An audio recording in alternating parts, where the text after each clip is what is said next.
n'hésitez pas à la solliciter ou à venir devant, enfin voir n'importe quelle personne qui a un badge pour toute autre question.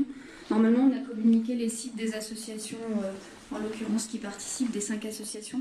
Il y a 5 associations, 4 pays. On est ouvert, donc bienvenue. Je donne la parole à Warda Hajer.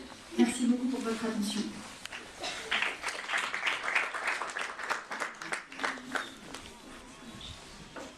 Bonsoir à tous, merci d'être venus. Merci à Narges en fait pour cet appel à la solidarité envers le peuple syrien. Et merci à Nadia pour cette introduction et cet hommage qui jette un pont entre l'Europe et le monde arabe, un pont entre la France et l'Algérie, ces ponts qui nous aident à penser et à comprendre le calva historique sur lequel se tissent les relations contemporaines de la France et du monde arabe. S'il est important de garder en tête cette trame du temps long de l'histoire, coloniale et décoloniale, il n'en reste pas moins que les révolutions arabes de 2011 constituent en fait un réel tournant dans les perceptions du monde arabe contemporain. C'est ce constat d'ailleurs qui a prédisposé à l'organisation de ce cycle de conférences. Et pour l'inauguration de ce cycle, nous avons l'immense honneur d'accueillir ce soir François Burga, autour de cette conférence Algérie, octobre 88, le commencement. Donc depuis 2011, on a vu que l'Algérie était en fait en quelque sorte le point aveugle de ce qu'on nomme communément le printemps arabe. Au vu des actuelles mobilisations, comme vous avez pu le voir dans les médias, d'Algériens en Algérie et en diaspora, le pays, on peut se poser la question si l'Algérie entre dans cette cartographie des pays arabes en révolution. Ou devons-nous plutôt considérer, à la lumière d'un contexte historique national, que l'Algérie a vu naître le premier mouvement de révolte dans le monde arabe contemporain dès la fin des années 80. Donc ce soir, il s'agira de mettre en perspective les manifestations et la répression d'octobre 88, la phase d'ouverture à l'alternance politique, et avec l'émergence d'un acteur politique islamiste entre 88 et 92, et le coup d'État en fait qui a marqué l'arrêt de cette courte expérience de démocratisation du pays. Ceci nous permettra d'éclairer les mouvements de contestation algériens actuels, notamment Barakat et Bzayed en fait, qui rassemblent aujourd'hui, depuis février 2014, des Algériens de différentes sensibilités politiques et idéologiques, pour dénoncer la dimension autoritaire du régime et les enjeux qui sous-tendent le contexte électoral algérien.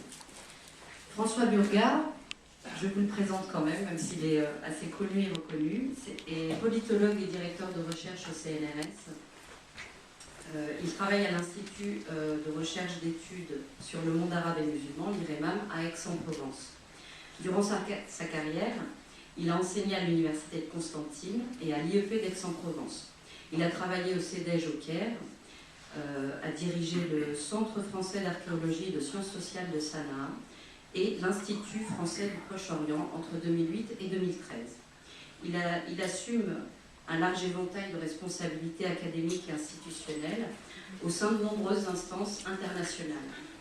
Il dirige actuellement un programme de recherche européen intitulé WAFAW, When Authoritarianism Fails in the Arab World, soutenu par le Conseil européen de la recherche. Excellent arabisant, François Burga a consacré sa carrière à l'analyse des systèmes politiques et des sociétés civiles dans le monde arabe contemporain. Son approche des différentes tendances de l'islamisme a été largement reconnue comme innovante, puisqu'à la fin des années 80, déjà, il a été pionnier dans le renouvellement des études sur les sociétés arabes en soulignant la nécessité d'ancrer la recherche sur le terrain, d'établir un contact direct et d'engager les discussions avec les acteurs politiques étiquetés comme islamistes. Dans le cadre de son actuel projet WAFAW, il a constitué une équipe pluridisciplinaire de 9 chercheurs, tous arabophones et en contact direct avec les sociétés du monde arabe, pour étudier les profonds changements initiés par ce que l'on nomme les printemps arabes. Dans le cadre de son projet, il s'intéresse notamment aux trajectoires révolutionnaires syriennes et libyennes,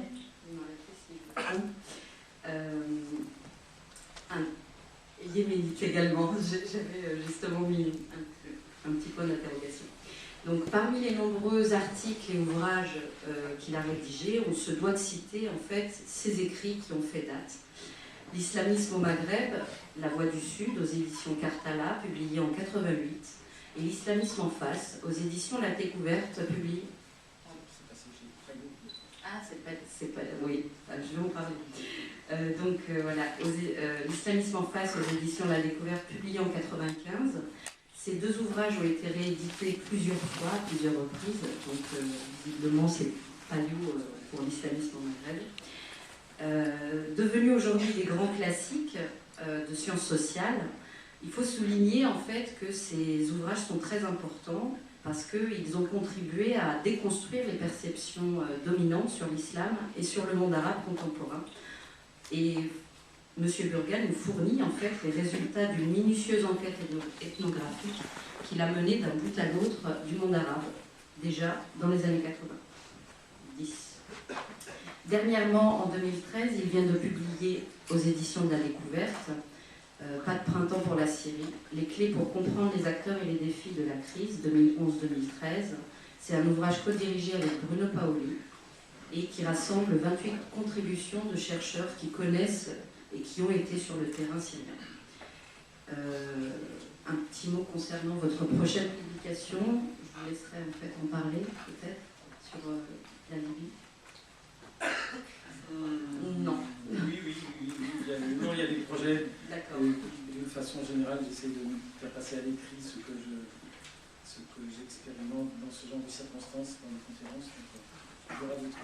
D'accord, ok. Donc voilà, et donc... Ah d'accord, vous faites allusion à ça. Donc oui, c'est vrai, on peut annoncer ça même le 10 avril dans le cadre de la semaine arabe de l'École normale supérieure.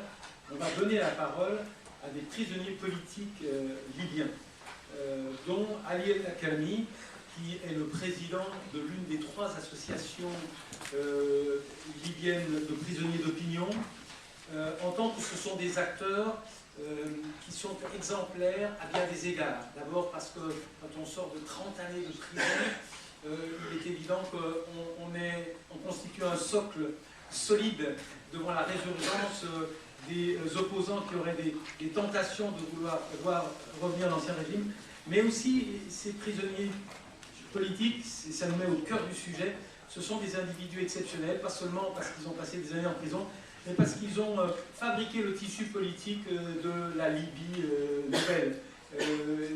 L'une de leurs toutes premières fiertés, c'est de nous dire, tu sais, dans notre cellule, il y avait des trotskistes, il y avait des nationalistes arabes, il y avait absolument tout le monde, et regarde comment on s'entendait bien.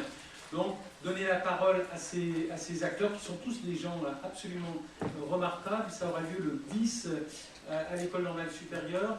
Et alors, dans ce contexte-là, on a fait un projet d'ouvrage, des traducteurs, des enseignants d'arabe de l'École normale supérieure vont traduire des extraits de 9 ouvrages de littérature de prison de ces militants qui ont commencé tous, chacun leur rythme, à raconter leur vie. Et ça va donner lieu, effectivement, je n'avais pas compris, pardonnez-moi, ça va donner lieu à un ouvrage dans lequel je ne serai pas directement impliqué, si ce n'est pour mettre en scène ces témoignages qui sont particulièrement importants. Merci beaucoup. Donc ce soir, voilà. Merci infiniment. Si on est sur le